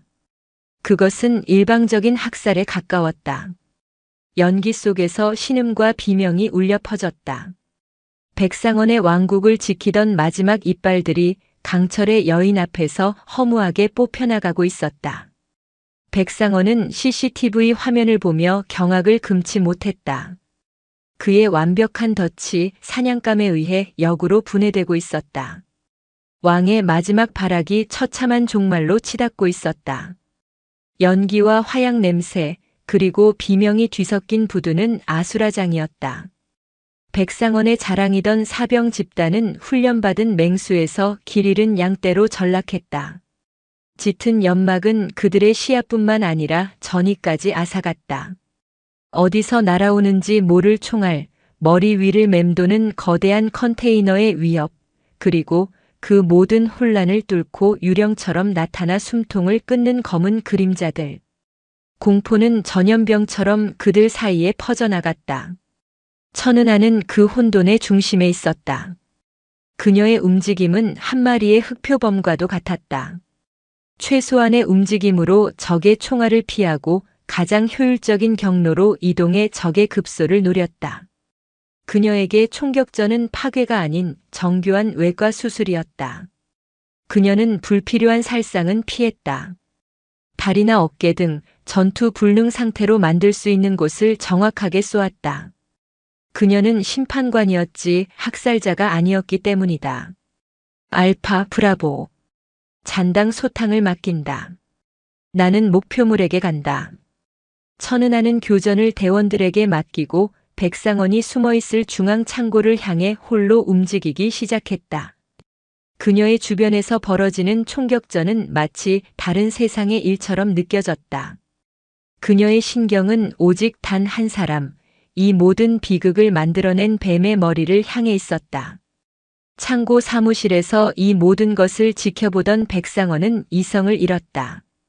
그의 얼굴은 공포와 분노로 일그러져 있었다. 독사, 독사 이 개새끼야. 뭐 하는 거야? 고작 전연 하나를 못 막아. 그는 무전기에 대고 고래고래 소리를 질렀다. 그때 사무실 문이 거칠게 열리며 용병 리더 독사가 비틀거리며 들어왔다. 그의 어깨에서는 피가 흘러내리고 있었다. 회장님 괴물입니다. 저 여자는 인간이 아닙니다. 어서 피하셔야. 탕. 독사의 말이 채 끝나기도 전에 백상원의 손에 들린 권총이 불을 뿜었다. 총알은 독사의 이마에 정확히 박혔다. 그는 믿을 수 없다는 표정으로 쓰러졌다. 쓸모없는 새끼. 백상원은 경멸에 찬 눈으로 자신의 마지막 충신을 내려다보았다. 그는 창밖으로 보이는 밀항선을 바라보았다. 아직 기회는 있었다. 저 배만 타면 이 지옥에서 벗어날 수 있었다. 그는 책상 서랍을 열어 위조 여권과 달러 뭉치를 챙겼다. 그리고 마지막으로 복수를 위한 작은 선물을 하나 더 챙겼다. 그가 사무실을 막 빠져나가려 할 때 창고 1층에서 육중한 철문이 열리는 소리가 들렸다. 그리고 이내 또각또각 시멘트 바닥을 울리는 군화 소리가 들려왔다. 혼자였다. 천은하가 마침내 그의 성역에 발을 들인 것이다. 백상원의 입가에 비틀린 미소가 걸렸다. 그는 사무실 문 뒤에 몸을 숨기고 권총의 안전장치를 풀었다. 그래, 이 창고가 너와 나의 무덤이 될 것이다. 천은하는 거대한 창고 안으로 들어섰다. 내부는 온갖 잡동사니와 버려진 기계들로 가득 차 어둡고 스산했다. 여기저기 널브러진 시체들이 이곳이 얼마나 처절한 싸움터였는지 보여주고 있었다. 그녀는 총을 든 채 한 걸음 한 걸음 신중하게 나아갔다. 그녀의 감각이 경고하고 있었다. 이 공간 어딘가에 독을 품은 뱀이 마지막 이빨을 드러내기 위해 숨어 있다고. 그녀의 시선이 2층 사무실로 향했다. 인기척은 없었지만 바닥에 희미하게 찍힌 핏자국이 사무실 안쪽으로 이어져 있었다. 백상원. 다 끝났다. 순순히 나오는 게 좋을 거다. 그녀의 목소리가 창고 전체에 울렸다. 대답은 없었다. 오직 바람에 낡은 철판이 덜컹거리는 소리만이 기분 나쁘게 울려 퍼질 뿐이었다. 천은하는 계단을 밟고 2층으로 향했다. 그녀가 사무실 문 앞에 다다랐을 때 안에서 백상원의 목소리가 들려왔다. 들어와라, 천은아. 내가 이겼으니 승자의 권리를 누려야지. 내 목을 직접 가져가라. 그의 목소리는 이상할 정도로 차분했다. 함정임을 알면서도 천은아는 망설이지 않았다. 그녀는 문을 거칠게 걷어차고 안으로 진입했다. 사무실 안은 텅 비어 있었다. 책상 위에는 와인병과 잔이 놓여 있었고 바닥에는 독사의 시체가 뒹굴고 있었다. 백상원은 창가에 서서 등을 보인 채 바깥을 내다보고 있었다. 그의 손에는 총이 없었다. 내 왕국이 무너지는 모습이 제법 볼만하군. 평생을 바쳐 쌓아 올린 성인데 모래성처럼 허무하게 사라지는구나. 백상원이 천천히 몸을 돌렸다. 그의 얼굴에는 더 이상 분노나 공포가 없었다. 모든 것을 체념한 듯한 기이한 평온함이 서려 있었다. 내가 이겼다, 장군. 하지만 나 백상원은 패배자의 오명을 쓰고 감옥에서 썩어 죽을 생각은 없다. 선택은 내가 하는 게 아니다. 내 죄는 대한민국 법정에서 내가 고통을 줬던 수많은 사람들이 지켜보는 앞에서 심판받게 될 거다. 천은아가 총구를 그의 심장에 겨누며 다가갔다. 법? 웃기지 마라. 법은 힘있는 자들의 장난감일 뿐이야. 내가 그걸 증명하며 살아왔다. 백상원이 비릿한 미소를 지으며 품 안으로 손을 넣었다. 천은아의 손가락이 방아쇠에 힘을 주었다. 움직이지 마. 하지만 백상원이 꺼내든 것은 총이 아니었다. 낡고 작은 리모컨이었다. 이 창고 그리고 내가 타고 온 배. 그 밑에 내가 작은 선물을 좀 설치해뒀다. 내가 이 버튼을 누르면 이 일대가 거대한 불바다가 될 거다. 너와 내 부하들 그리고 나까지. 모두 함께 가는 거지. 아주 화려한 장례식이 되지 않겠나? 폭탄. 그는 최후의 발악으로 자폭을 선택한 것이다. 천은아의 눈이 가늘어졌다.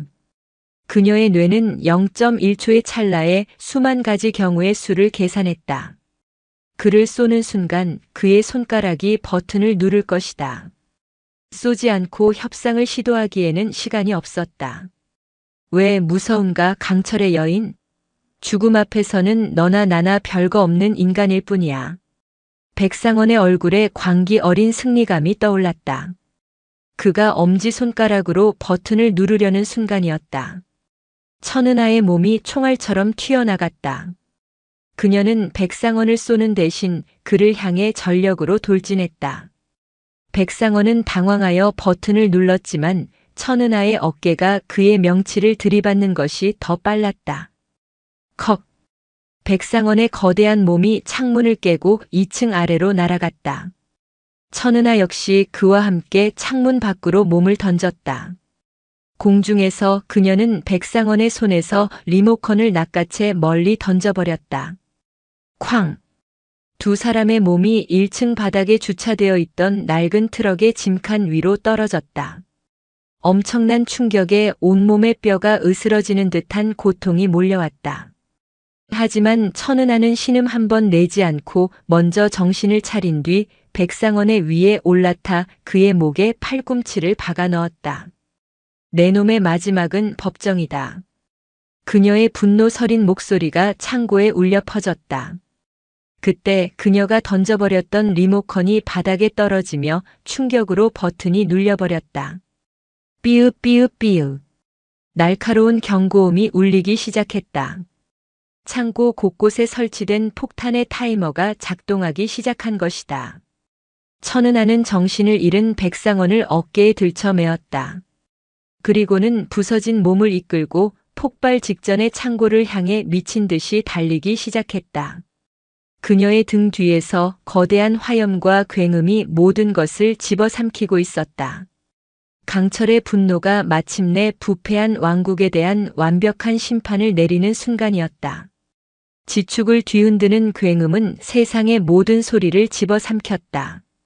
창고는 거대한 화염의 아가리를 벌리며 강철 골조를 토해냈고 자결하는 화염의 파도가 천은하의 등 뒤를 덮쳤다. 폭풍처럼 몰아치는 열기와 충격파가 그녀의 몸을 종이장처럼 날려버릴 듯 밀어냈다. 온몸의 신경이 비명을 질렀다. 2층에서 뛰어내릴 때의 충격으로 부서진 갈비뼈가 폐부를 찌르는 듯한 격통을 선사했고 온몸의 근육은 비명을 질렀다. 하지만 그녀는 멈추지 않았다. 멈출 수 없었다. 그녀의 어깨에는 정신을 잃은 백상원이 축 늘어진 고깃덩어리처럼 매달려 있었다.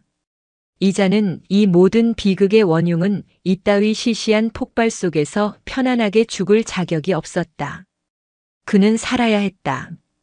살아남아 자신이 저지른 모든 죄의 무게를 두 눈으로 확인하고 법의 이름 아래 가장 치욕스러운 방식으로 심판받아야 했다. 그것이 천은하가 생각하는 진정한 정의였다.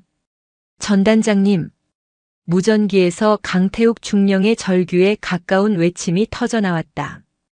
연기와 화염 속에서 어둠의 장막을 찢고 달려오는 헌병대원들의 실루엣이 보였다. 그들은 주저없이 불타는 지옥을 향해 몸을 던졌다. 자신들의 지휘관을 구하기 위해. 물러서. 2차 폭발 위험 있다. 천은하는 고함을 질렀지만 목소리는 폭음 속에서 흩어졌다. 그녀가 마지막 남은 힘을 쥐어짜 내 몇 걸음 더 내디뎠을 때 창고의 지붕이 굉음과 함께 무너져 내렸다. 거대한 철골 구조물이 그녀가 방금 빠져나온 자리를 덮쳤다. 단 몇 초만 늦었더라면 그녀는 백상원과 함께 저 강철 더미 아래 잿더미가 되었을 것이다. 마침내 그녀의 몸이 한계에 다다랐다. 그녀는 백상원을 바닥에 내동댕이 치고 자신도 거친 숨을 몰아쉬며 시멘트 바닥에 쓰러졌다. 달려온 대원들이 그녀와 백상원의 주변으로 방어벽을 만들었다. 의무병이 달려와 그녀의 상태를 살폈지만 천은하는 손을 내저으며 말했다. 저놈부터 챙겨. 절대 죽게 해선 안 된다.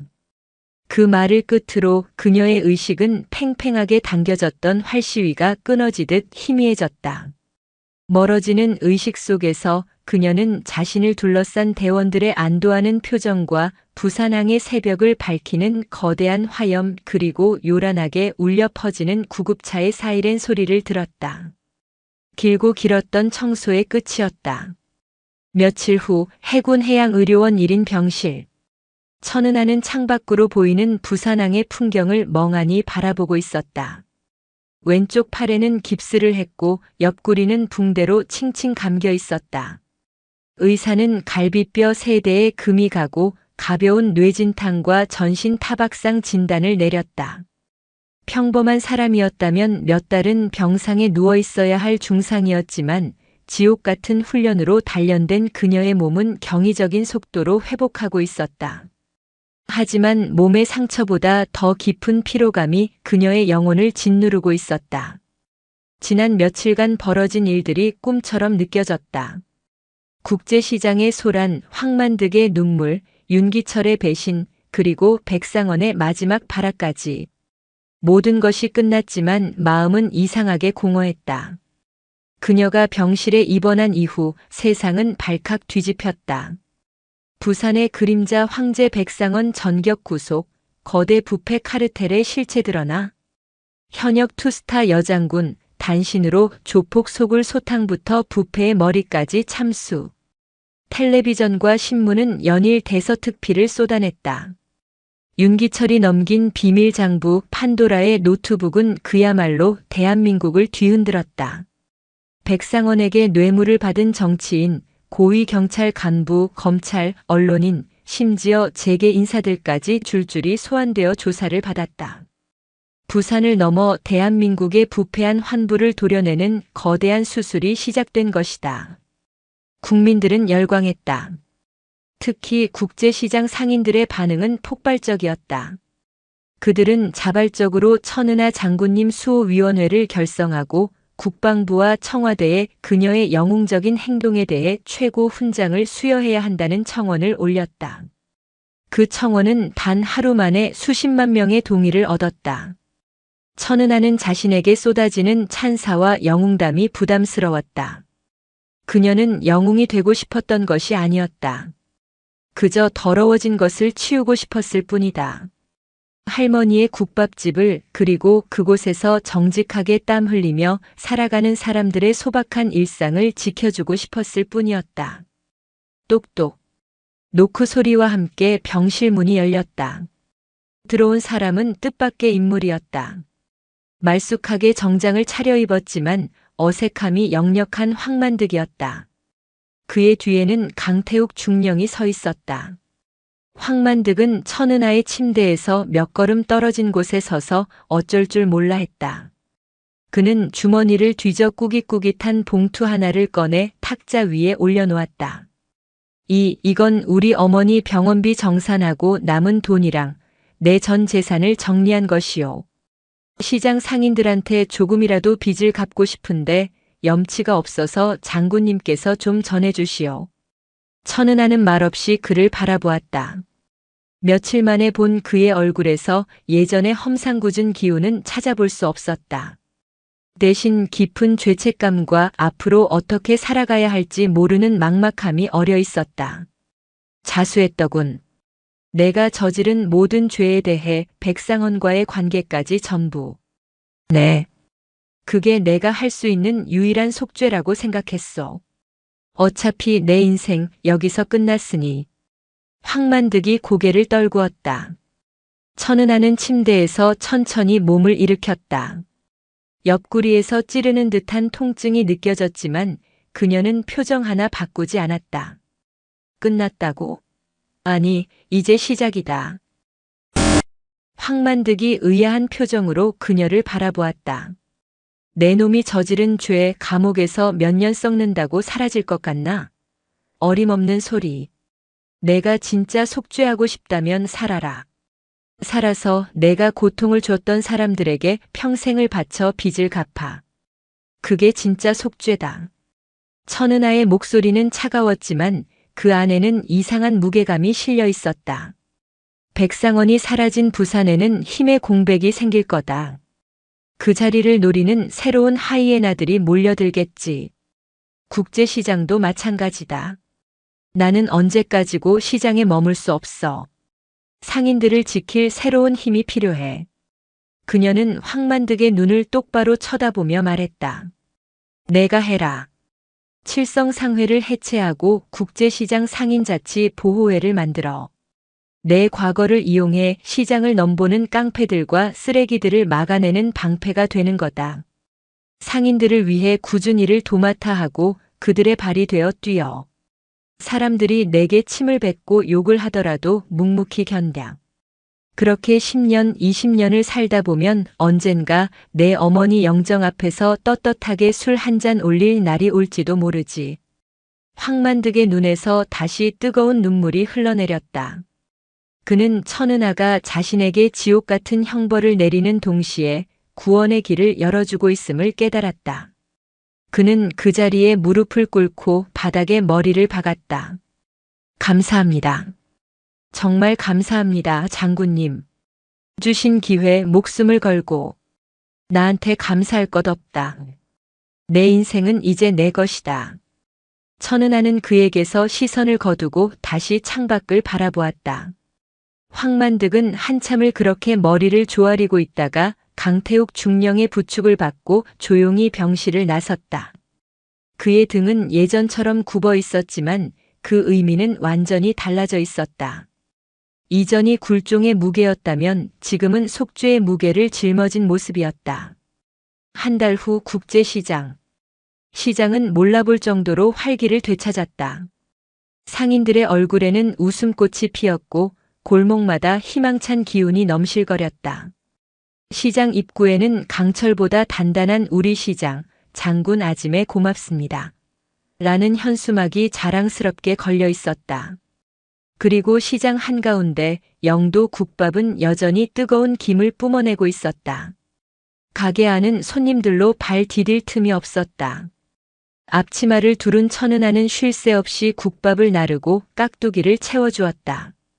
그녀의 움직임은 여전히 군더더기 없이 절도 있었지만 그 안에는 따뜻한 온기가 담겨 있었다. 아짐에, 여 깍두기 좀 더 주소. 아이고, 우리 장군 아짐에 고생 많네. 손님들은 너도 나도 그녀를 친근하게 불렀다. 그녀가 대한민국을 뒤흔든 해군 소장이라는 사실을 모르는 사람은 없었지만 이곳 국제시장에서 그녀는 그저 인심 좋고 음식 솜씨 좋은, 그리고 가끔 불의를 보면 참지 못하는 화끈한 국밥집 아줌마일 뿐이었다. 가게 한쪽에서는 덩치 큰 사내들이 땀을 뻘뻘 흘리며 배달용 그릇을 나르고 가게 주변을 청소하고 있었다. 황만득과 그를 따르던 옛 칠성상회 조직원들이었다. 그들은 국제시장 상인자치보호회라는 어색한 이름이 적힌 조끼를 입고 있었다. 처음에는 그들을 경계하고 손가락질하던 상인들도 묵묵히 굳은 일을 도맡아 하는 그들의 모습을 보며 조금씩 마음의 문을 열고 있었다. 모든 것이 제자리를 찾아가고 있었다. 그날 오후 가게가 한산해질 무렵 강태욱 중령이 사복 차림으로 국밥집을 찾아왔다. 그는 뜨끈한 국밥 한 그릇을 깨 눈 감추듯 비우고는 천은아에게 서류 봉투 하나를 내밀었다. 백상원 무기징역을 선고받았습니다. 관련된 부패 인사들도 줄줄이 중형을 선고받았고요. 전 단장님의 대청소가 완벽하게 마무리되었습니다. 천은아는 말없이 고개를 끄덕였다. 그녀는 봉투를 열어보지 않았다. 그리고 이것은 국방부 장관님의 친서입니다. 이번 사건에 대한 공로를 인정해 전 단장님을 합참작전본부 차장으로 영전시키겠다는 내용입니다. 사실상 다음 대장 진급을 약속한 파격적인 인사입니다. 합참작전본부 차장. 대한민국 군의 모든 작전을 관장하는 핵심 요직이었다. 모든 군인들이 꿈꾸는 최고의 영예였다. 하지만 천은아의 표정은 담담했다. 거절한다고 전해주게. 전 단장님. 강태욱 중령이 놀라 되물었다. 저는 현장이 좋습니다. 강중령. 책상에 앉아 펜대를 굴리는 것보다 이렇게 땀 흘리는 사람들 곁에서 함께 숨 쉬는 것이 제 적성에 맞습니다. 제5성 분전단 부산 앞바다를 지키는 이 자리면 충분합니다. 그녀의 눈은 진심이었다. 강태욱 중령은 더 이상 아무 말도 하지 못했다. 그는 그저 깊은 존경심을 담아 고개를 숙일 뿐이었다. 강 중령이 돌아간 뒤 천은아는 홀로 가게에 남아 늦은 저녁을 준비했다. 펄펄 끓는 뽀얀 국물, 정성껏 썰어놓은 고기와 파. 그녀는 이 평범하고 소중한 일상이 자신이 목숨을 걸고 지켜낸 결과물이라는 사실에 가슴 벅찬 평온함을 느꼈다. 그때 가게 한쪽에 놓아둔 그녀의 개인 휴대폰에서 짧은 진동이 울렸다. 암호화된 군용 회선으로 들어온 문자였다. 발신인은 그녀가 UDT 시절 목숨을 구해줬던 지금은 국가정보원 해외 파트에서 활동하는 후배였다. 문자의 내용은 짧고 간결했다. 선배님, 백상원이 넘기려던 물건 기억하십니까? 동남아시아의 무기 밀매 조직. 그놈들이 백상원 라인이 끊기자 직접 움직이기 시작했습니다. 목표는 대한민국 원자력 발전소의 핵심 기술. 그들의 루트가 부산항으로 향하고 있다는 첩보입니다. 천은아는 문자를 소리 없이 삭제했다. 그녀의 눈빛이 순간 국밥집 아줌마에서 다시 강철의 지휘관으로 돌아왔다. 그녀의 마음속을 채웠던 평온함은 사라지고 차갑고 비정한 전사의 기운이 그녀의 온몸을 감쌌다. 그녀는 창밖으로 어둠이 내리기 시작하는 국제시장을 바라보았다. 사람들은 하루의 고단함을 안고 집으로 돌아가고 있었다. 그 평화로운 풍경 너머 부산항의 검은 바다에서는 또 다른 거대한 악이 음흉한 아가리를 벌리며 다가오고 있었다. 지리산의 전투가 부패한 내부의 적과의 싸움이었다면 부산항에서의 전쟁은 조국의 명운을 건 보이지 않는 외부의 적과의 싸움이 될 터였다. 천은하는 허리에 둘렀던 앞치마를 풀었다. 그리고는 가게 문에 재료 소진이라는 팻말을 걸었다. 그녀의 전쟁은 아직 끝나지 않았다. 그것은 어쩌면 이제 막 다시 시작되었을 뿐이었다. 그녀의 어깨에 보이지 않는 두 개의 별이 국제시장에 저무는 노을 속에서 서늘하게 빛나고 있었다. 영상이 유익하셨다면 구독과 좋아요, 댓글까지 부탁드리겠습니다.